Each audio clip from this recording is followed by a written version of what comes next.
Hello, everyone, and welcome to a very special edition of Beaver Dash. I am joined by my colleague over at Cougar Dash, Ryan Root. Ryan, why don't you introduce yourself and tell everyone how you're doing today? Oh, I'm doing pretty good. I was doing some preliminary calculations this morning about how many interceptions Luton's going to throw this Sunday, so I had to curse him a little bit with the Minshew jersey. But yes, I'm Ryan Root from Cougar Dash. We have a great time over there on Cougar Dash. I know that you guys have had a great time giving us some smack Yes. these past couple episodes. So I think, I'm excited to be here. I'm not used to the orange coloring around me, so it's gonna be interesting.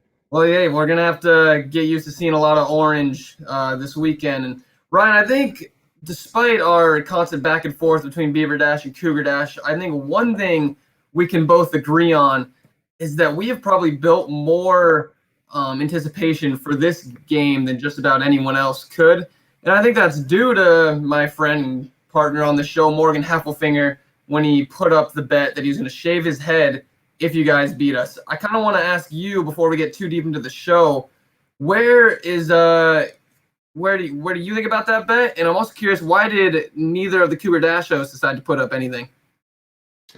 We didn't decide to put up anything because I'll give credit to Morgan. He put up quite a bet. I'm not gonna lie. It's hard to match up against shaving your head. I mean, I know I got a lovely head of hair here, but I give credit to Morgan for putting up a considerable bet, but I can say the same thing on why he's not here right now and you're here. I mean, he's putting his hair on the line and he couldn't even be here. That's not a good sign. I need his confidence to lift this Beaver squad on Saturday. They're gonna need it. So Well, I like that. Let's get right into Saturday then. The first thing that I kind of want to talk about, as we both know, both these teams have essentially a new face running the offense, a new quarterback. Who this week do you feel like has the advantage at that position? well, I got to pick our guy. I got to pick Delora. I mean, I'm sure you guys got high hopes for Gebbia with his one start against Oregon, which was definitely just a rude awakening. But I got to give my guy Delora some credit here. He's a true freshman, first time in WSU history. We're going to have a true freshman starting quarterback for the beginning of the season. It's exciting, but on top of that, Rolovich scouted this guy in high school over in Hawaii. I mean, he went to the same high school as Mariota, as Tua. He's coming from a great alumni over at his high school in Hawaii. Rolovich recognizes this guy. He's got a great sense for the offense starting out for week one. It's hard for me not to pick Delora. Why don't you tell me a little bit about Luton's predecessor here, Gebbia?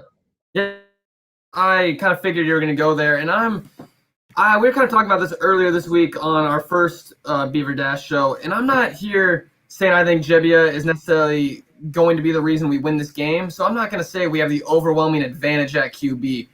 However, I am going to say this. I really do like the fact that I think Jebbia is not going to be dealing with the nerves in the way that Delora probably will be, given that he's a true freshman. First time playing in a Pac-12 game, nerves come along with that. I don't know how he's built. If he's like Mariota and Tua, like he went to high school with, then obviously you guys have no fears. But the case is, most times a true freshman comes in and it takes a couple quarters to get under control.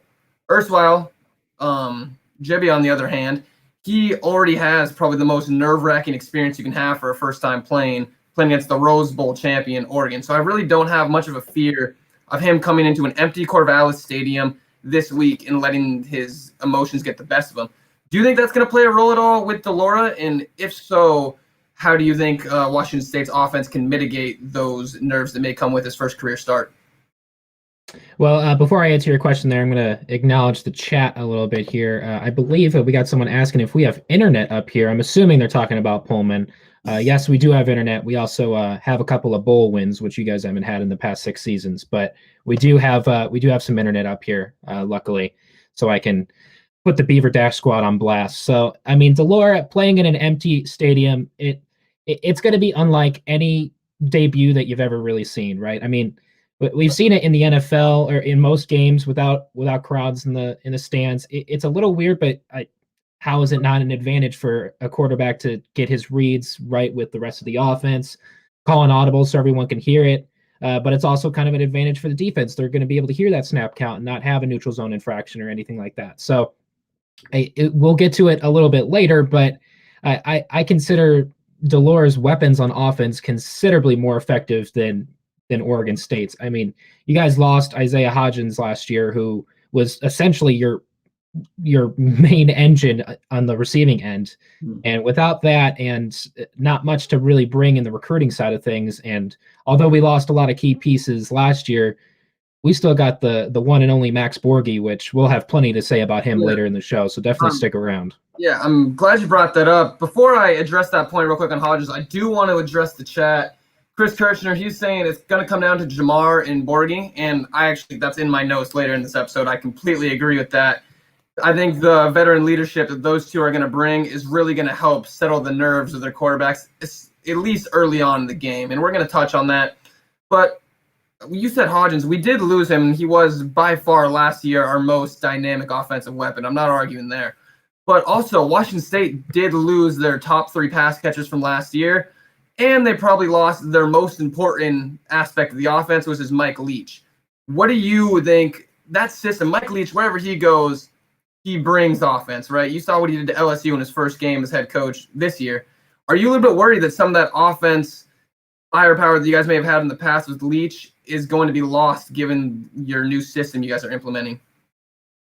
I mean, Leach heading down to Mississippi State was definitely a surprise for us, considering he was going to sign an extension with us and stay.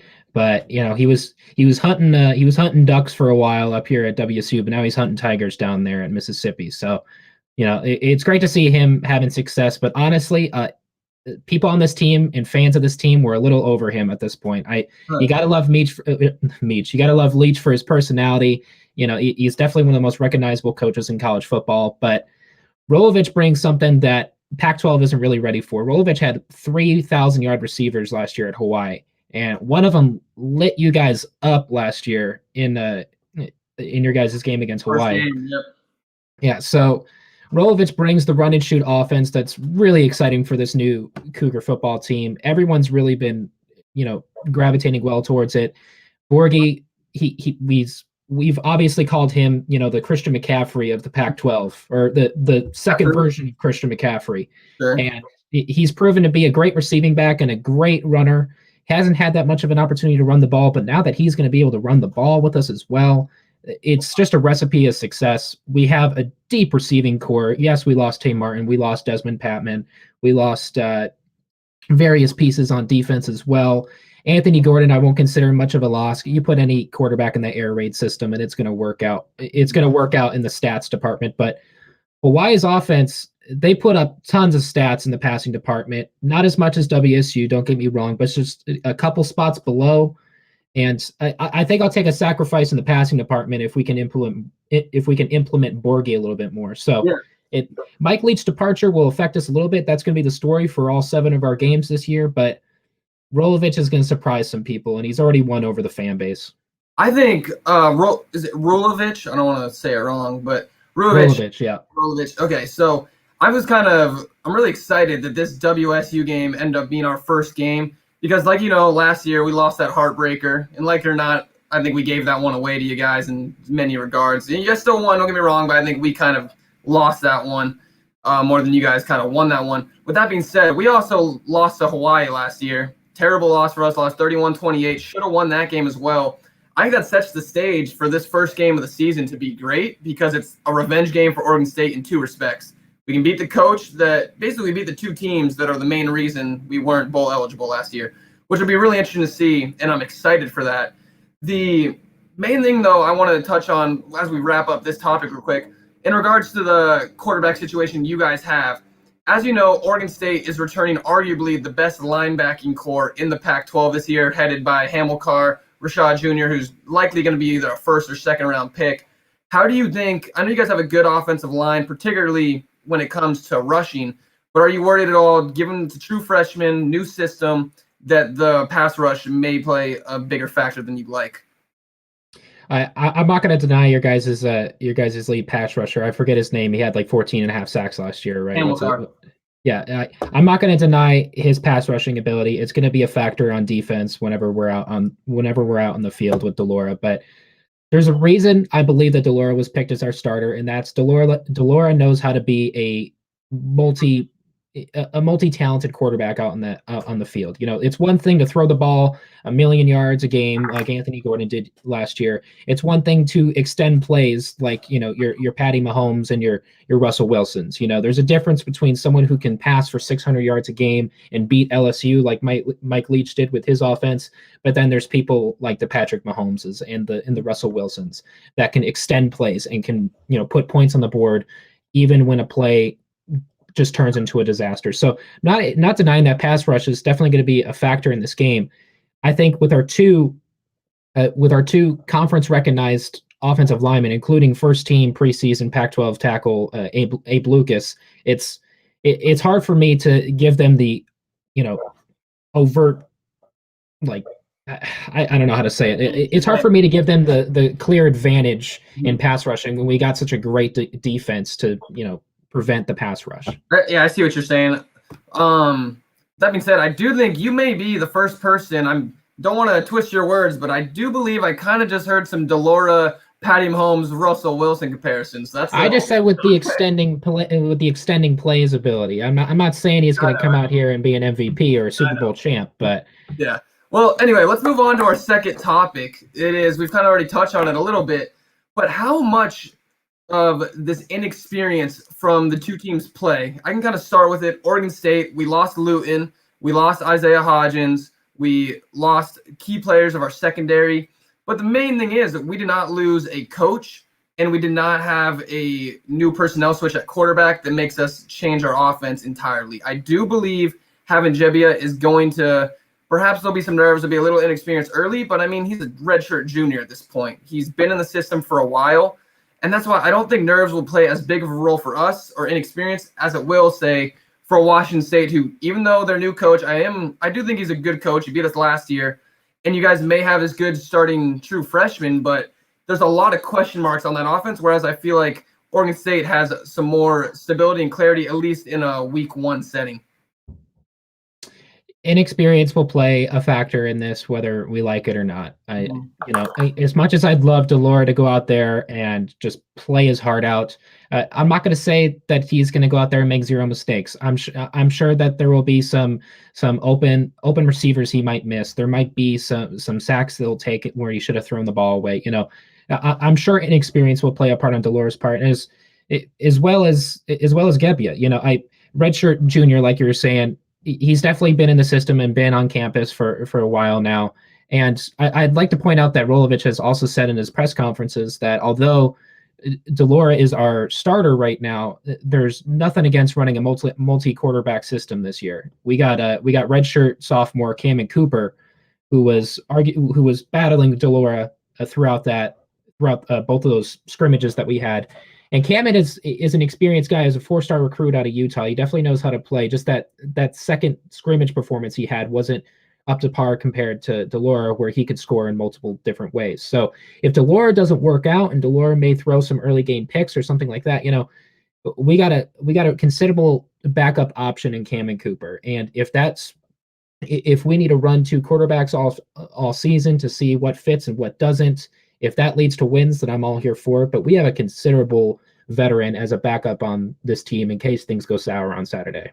See, yeah, that's good insight. I appreciate that. I do think that is certainly something good to have. You have the stability in the backup position. What I will say, at least in terms as it pertains to Oregon State, well, we do have Jebbia starting this week.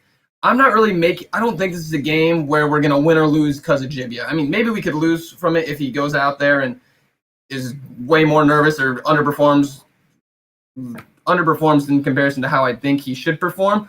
But really, I think this is a game where you need your big guys to step up. Most of the time, you start a season, your first game is against a non-Power 5 conference team, right? You let the guys get their feet underneath them, and it's normally, most of the time, an easier level of competition than you play later. The reason this season is so much different for many reasons, but namely, our first game is a Pac-12 conference game, right? Every single game matters. There's 6 games. The difference between this game, you go start 0-1, 1-0, that can drastically shift your whole season, because this is probably one of the most winnable games for either one of our teams. So if we want to be bowl eligible, we have to win this one. I think it's on guys, at least from Oregon State's perspective, we need guys like Jamar Jefferson to step up, who's a 3-year junior. He's last 2 years. He had really good performance against Washington State. I think he needs to be the one to kind of carry the load, and it's on him to step up. If he has a bad game, I don't expect Jibbia to pick up for him. Do you kind of see any similarities with that? I know you guys lost some pass catchers, but you have Borgie. Is this kind of the weight on his shoulders this game, would you say? Borgie is definitely, or he's the best player on the Cougs. I'll just say it, up front right now. I call him a first rounder next year. I'll say he's a top 10 back in the nation. You can quote me on it. But we lost some pass catchers, but I firmly believe we have one of the deepest receiving cores in the Pac-12. Yes, we lost Tay Martin and Desmond Papin. We still have Travell Harris, Renard Bell, and Jameer Calvin, who missed all year last year, is now coming back, and he had a tremendous season the year before during the Minshew era. So we have a great receiving core, and like I said before, with Rolovich's previous year, he had 3,000-yard receivers with his system. So with our receiving core and that new system coming in, the ball is going to be going around. You're not going to be able to keep track of it. Mm-hmm. I think Rolovich recognizes that Borgie is such a great talent to have on offense. And although Rolovich has had, some vaguely successful running backs in the past, there's none like Borgie, right? Who would you rather have? Would you rather have an undrafted NFL tryout back that, plays good for a couple of years? Or are you going to want the next Christian McCaffrey to use on offense? And I would refute that. I will say, Borgie, he's a good talent. Saying he's the next Christian McCaffrey, I think that's kind of a stretch because I don't know if we've seen a Christian McCaffrey since he entered the league. I don't know, saying a guy from Washington State is going to go out there and be arguably the best position player over the last 5 years is kind of extreme. And while we're on that subject, undrafted rookies, they've had some pretty good runs here lately. You look at James Robinson, you look at Phillip Lindsay, there's plenty of them out there. With that being said, Jamar Jefferson, I don't know if he may go undrafted, but he is proven to be an elite back in the Pac-12. His last 2 games against Washington State, he's put up 172 yards and 132 yards with 6 total touchdowns. Yeah, those are some Dalvin Cook numbers. When I saw those, I was like, wow, okay. Yeah, so I think the running back matchup, as we're going to touch on a little bit later, the running back matchup I don't think is necessarily gives one team the advantage or other. Well, Borgie may be the better NFL prospect. They're going to wipe each other out. I think where it really comes down to is the matchup around them, and that's what interests me the most. You do say you guys have leadership on the offensive line. However, what is your defense looking like? Are you confident that you're going to be able to stop the run this year in comparison to years prior? Absolutely. We'll get into it a little bit with our next segment here when we finally start breaking down these 2 backs. But our new defensive coaching staff is superb compared to last year. I speak for all Coug fans when I say that our defense was atrocious to watch out there. That's why every game had to be a shootout, because we couldn't get teams off the field, or we could get them off the field because they would score within 5 plays, it seems like. But with our new defensive coaching staff from Wyoming had the 10th rush defense in the nation last year. And not even taking into account its pass defense and the amount of yards that defense allowed per game, that Wyoming defensive coaching system is now here at WSU. So that, with us not losing too many pieces on defense, we did lose Skylar Thomas. That hurt us a little bit in the defensive backs category. But as far as linebackers go, we're not taking into account Jahad Woods on WSU. He was second in the pack in total tackles with over 140 tackles. A lot of that had to do with him just running around the field trying to stop somebody for the life of him. But you bring back Jahad Woods. Our pass rush is a little bit, under construction right now, and we have some veterans on the team, and we're probably going to be building that throughout the year. But I give you credit for the OSU linebacking core. It's definitely impressive, but you take into account all the young guys coming in, which I think we got some sleepers on defense. Shaw Smith, specifically in the defensive backs, I think is going to surprise some people this year. But with Wyoming's defensive coaching staff coming in this year, a premier rush defense last year, I don't see how we're not going to at least contain Jamar Jefferson. And it's going to play a huge role in this game. But I'm confident that this new defensive coordinator can definitely put some work onto Jamar Jefferson. Yeah. No, that's definitely fair. The one thing I will say is that, and I get it, I do this all the time, I think fans of teams like Washington State and especially Oregon State, because we're not a powerhouse school, right? We need to have some hope. And sometimes we'll hear our colleagues in Dash Sports say that we have false hope. But I kind of think, playing devil's advocate right now, you guys are going from one of the most notable and most influential coaches in recent college football history, in Mike Leach, to Hawaii coaching staff and a Wyoming coaching staff. And you think that's going to produce better results than having Mike Leach? Hawaii beat you last year, didn't they?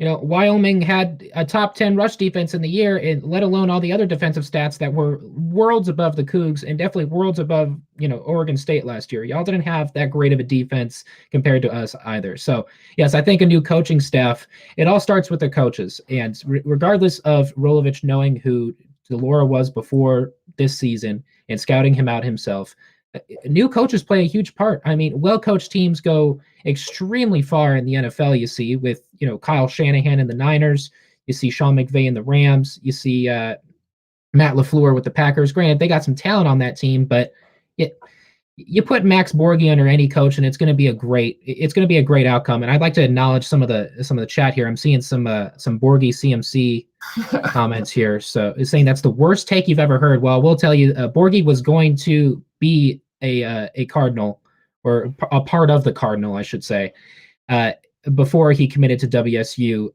Borghi was also a preseason. He was recognized this preseason as put on the watch list for best running back and best receiver in the nation. So I want to know what other running back you got in that category. I love C.J. Verdell and Jamar Jefferson, but Borghi's turning heads, and it's not just me saying it. It's the watch list for some of these great awards. But CMC, he's a great back. I'm not saying Borghi's going to come out and run 2,000 yards his first year in the NFL, but don't be surprised if Borghi is going to shock some people with his rushing and receiving ability. No, it'll be a great storyline to follow, and I think that'll be interesting because you could argue that even though a lot of people want to say this is the battle of the basement of the Pac-12 this game, we have arguably the best offensive player. We have one of the best offensive players in Washington State, and we have one of the best defensive players on Oregon State. So there's definitely name value in this game. With that being said, let's move on to our last and final topic. What are the 3 keys to winning for each team? I'll let you start. You name your 3 keys. I'll give my 3 keys, and then we can kind of take it from there. How's that sound? Yeah, let me make sure I get the list up and running here real quick, because we've touched on it definitely, but 3 keys. Borghi obviously has to shine this game. He'll definitely put points on the board. It's just a fact of the matter how many points he'll put up on there. I'm betting 2 to 4 touchdowns he's going to put up on you guys, and that's going to be probably my top key of winning this game for WSU. The defense has to stop Jamar. Obviously, I've already brought up the Wyoming defensive coaching staff that came to WSU this year. Jamar's a great player, but he hasn't. His freshman year, I'll give him credit. It was a great showing from him his freshman year. Second year, I don't know what happened to him, but he had about half of his rushing yards from the year before. I don't know if that was you guys giving touches to the senior back that year. No, so what happened with Jamar? He just had bad. He ran into some poor health that year because basically got hurt against Hawaii in one of the last plays of the game, and then really didn't end up playing a full game. He was out for 4 games basically. Came back and each one of those had 3 rushing attempts, kept re-injuring it, high sprained ankle.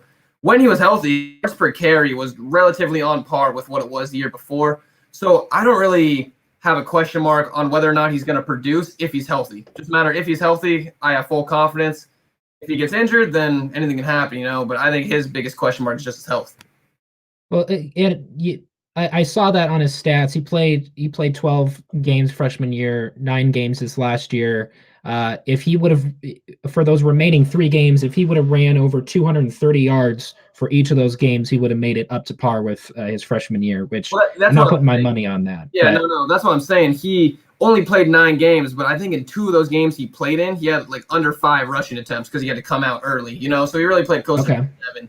But I know, I'm there with you. It was definitely a disappointing year last year, but I have confidence he's going to bounce back. Thing is, luckily for us, it wasn't an injury that is going to – it's not a career-altering injury, right? It's just a high ankle sprain that got re-aggravated a few times. So hopefully, I think with multiple months off, that ankle is going to be healthy now, and he's going to be able to be backed up to where he was freshman year.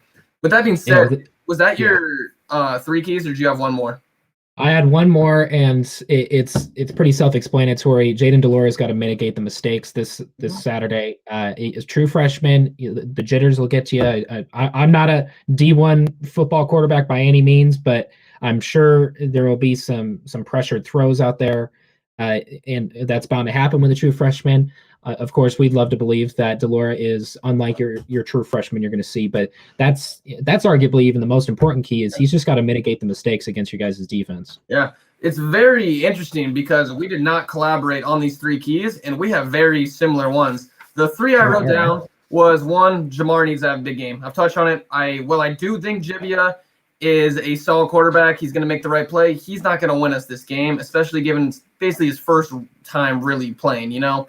With that being said, I think Jamar needs to come out. He needs to be his freshman year self. He needs to do what he's done in the past against Washington State. Like you said with Borgie, I want to see 2 to 4 touchdowns, 170, 200 all-purpose yards. I think if he does that, it puts Oregon State in a very good position to win.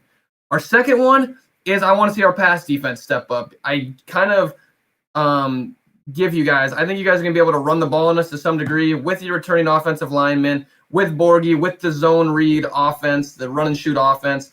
I think you guys should be able to run the ball on us at least somewhat. But I really would like to see our pass rush step up and us to be able to maintain that pass defense. I really think if we can get 3 sacks, that gives us a really good position to win. And then our last one, same exact thing you said. I think we got to win the turnover battle. There's going to be a lot of mistakes. It's going to be a sloppy game, I think.